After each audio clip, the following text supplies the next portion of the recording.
Why you will marry the wrong person. Ever had that feeling deep down that something just wasn't right, but you ignored it because you thought you were supposed to feel happy? That was me, a year before my wedding.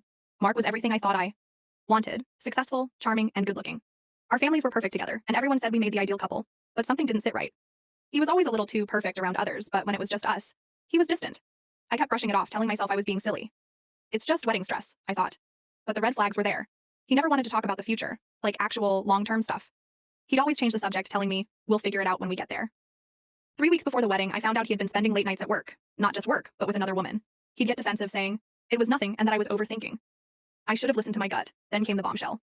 On our final wedding dress fitting, I overheard him talking to his best friend about how nervous he was, not because of the wedding, but because he didn't know if he was ready to settle down.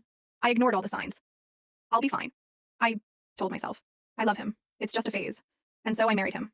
But the day after the honeymoon, everything changed. The man I thought I knew was a stranger. He was selfish, dismissive, and uninterested in building a life together.